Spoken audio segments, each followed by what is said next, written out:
What is up? Thank you for coming to my channel, Prison POV. Shout out to the joiners, shout out to the point of view crew, and I apologize full blast for the fogginess you're experiencing on the screen, technical difficulties. We're going to have it cleared up as soon as possible, but I strongly believe that the story is strong enough to carry this video despite the visual impairments. So let's just kick it off like this. Trip on this. Back in the day, once upon a time, there was a grip of NLR in Bakersfield. Just a gang of them. And not only were there tons of individual heads, lots of lowriders, there was a lot of leadership.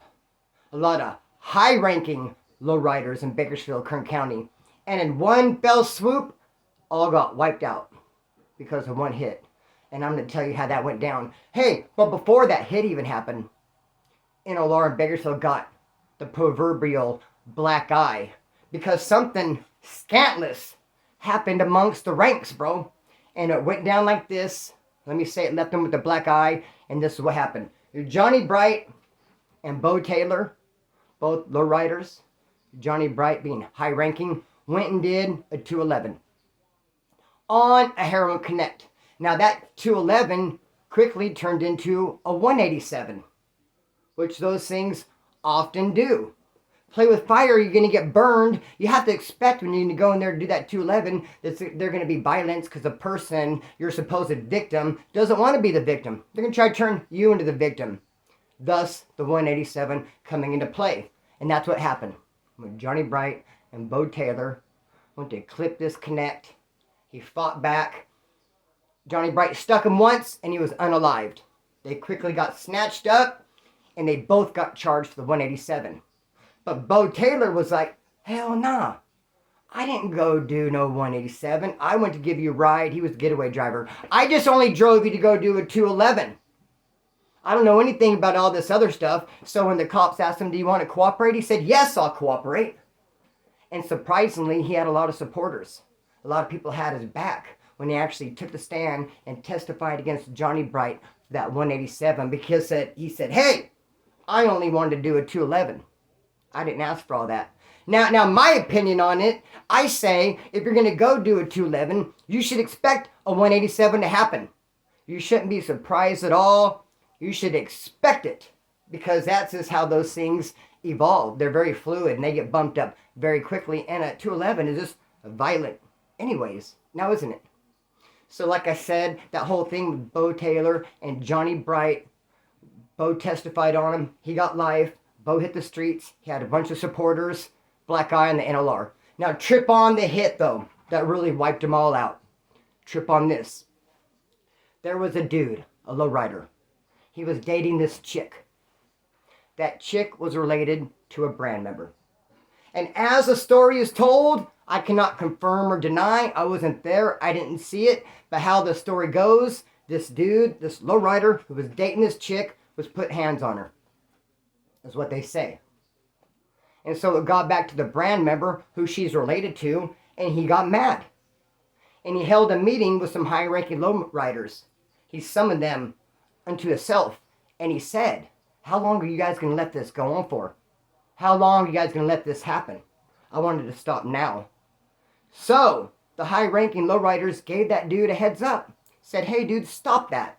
Quit doing that if you're doing it at all. Kick back, chill, tranquilo. But I guess another incident happened. He put hands on her, supposedly. And after this event, it turned into an issue. They finally said enough is enough, and they're going to take him to the park and check him. What happened was a handful, 5 or 6 high-ranking lowriders went to a park in Oildale, sat there waiting, and that Meadow, the head honcho, the leader of the NLR, Moose, Lonnie LaRue, went and picked that dude up, who was dating the girl who was related to the brand member. Picked him up, said, come on, I got to take you to the park. This has to be handled. So he drove him to the park. They all pulled up. Dude who was supposedly hitting the girl, quote unquote, don't know if he was or not, he got out and they rushed him. Now, I don't know if it was a one-on-one. I don't know if it was several one-on-ones. I don't know if they just jumped him from Jump Street, but I know that there was a lot of melee, a lot of fighting happening, and they just could not take this dude out. The dude who was dating the chick, that fool had hands. And I never met him. I haven't heard much about him, but what I have heard was that dude could fight extremely well. Do you know anybody like that? I got a homeboy named Pokey. He could just fight extremely well. Mike Lewis, boxer, rest in peace, can fight extremely well. And this dude that they took to the park, that was dating the chick, just can fight extremely well. And as they all jumped on him and tried to check him, he was fighting back and winning. So Redwood broke out his stiletto, stuck him one time, unalived him. After dude fell down, unconscious, and no longer with us, of course, the high-ranking lowriders scattered, and it wasn't long before Kern County Sheriff had them all snatched up. Had them all snatched up and charged them all. Even though Redwood, the hitter, the dude who broke out the stiletto, said, I did it, guilty. I did it. Even though he claimed responsibility, they still charged everybody. Except, of course, Lonnie LaRue, Moose, the leader of them all, took the stand and testified. Told the whole story, pointed the whole thing out. And everyone who was there at the park, not just Redwood, but everyone there got 88 years. Got 88 years for being at the park when the 187 happened. They turned it into a gang thing. The thing about it, though, is their convictions were on appeal. Except Redwood's, of course. He got life. Everyone else with their life sentence, the 88 years they had it on appeal. And they won their appeal. They all got out after 7 or 8 years, except for one of the homeboys, Woody. Woody did not get out, even though he won his appeal, because he caught another hot one inside a Corcoran shoe. Now trip on this. Back in the Corcoran shoe at the time, a bunch of the homeboys had hepatitis. And they were putting in sick call slip after sick call slip after sick call slip and straight up getting ignored by the administration. Getting ignored. Getting ignored by the healthcare facility that was inside a Corcoran shoe. For months on end, they were putting in sick call slips. They were all sick with hepatitis. It was rampant back there. And they would not pull them in to get any kind of treatment. So finally, the convicts back there, the homeboys said, enough is enough of this. And straight out put a green light on the healthcare facility at the Corcoran shoe. And the green light operated like this. The first person, the next person to get called out of their cell and to go get medical treatment is to handle that healthcare professional.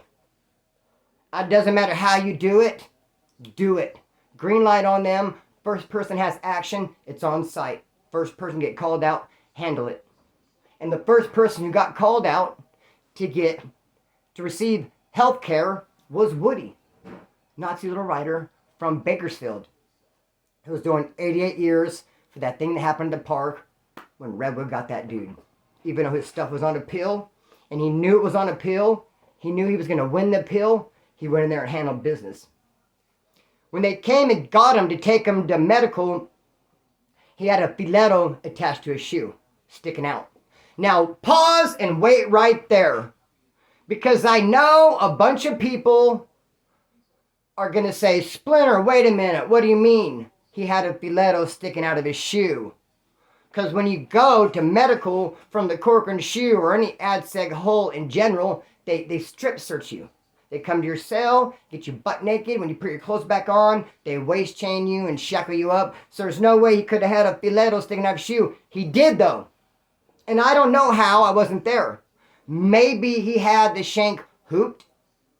And when they pulled him out from medical, they put him in a holding tank or a phone booth. Maybe there was 4 different inmates coming at one time to the medical, and so they could only take one in at a time, so the other 3 would have to go in phone booths or holding tanks waiting their turn.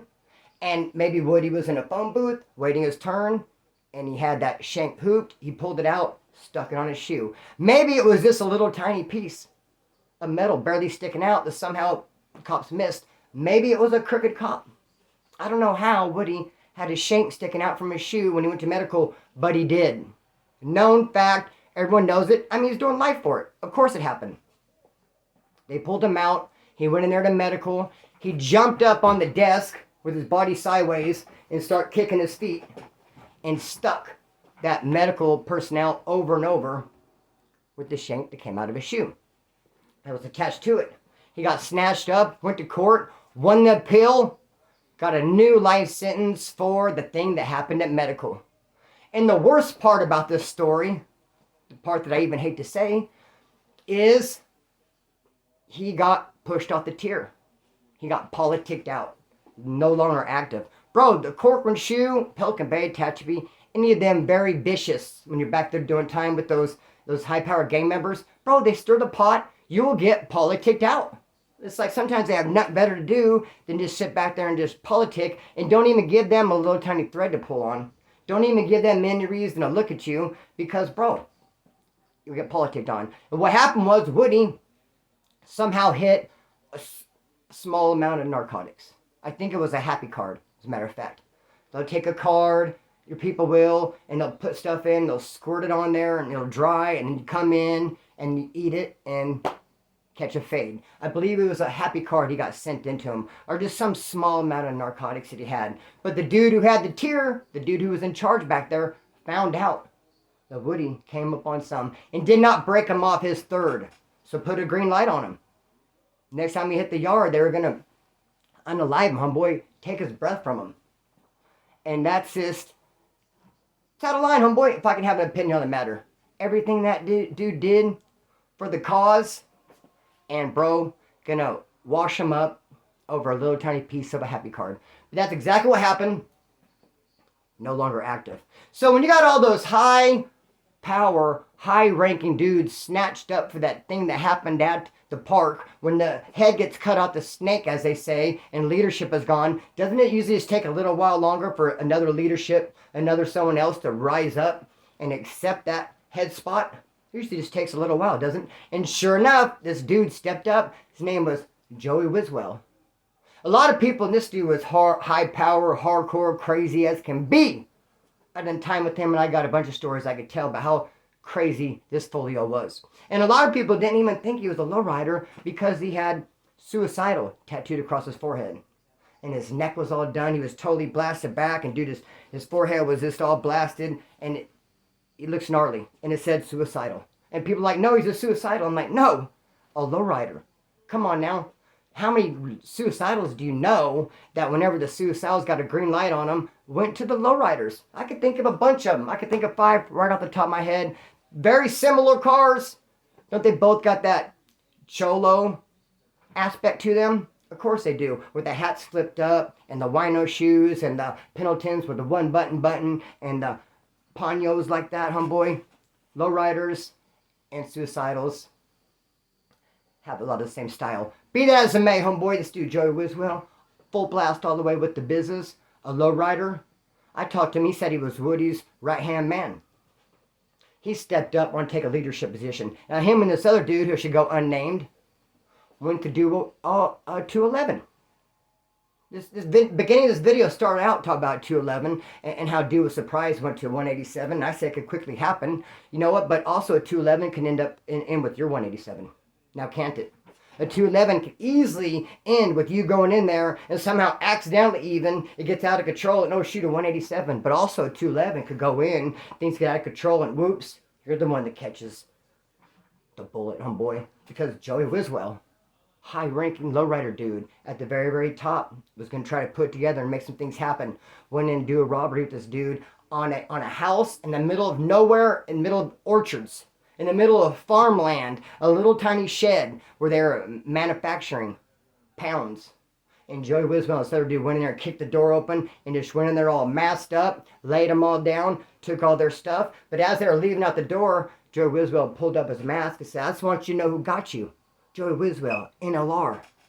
I heard the story from the dude that went with them. From the cat's mouth. Is that the same?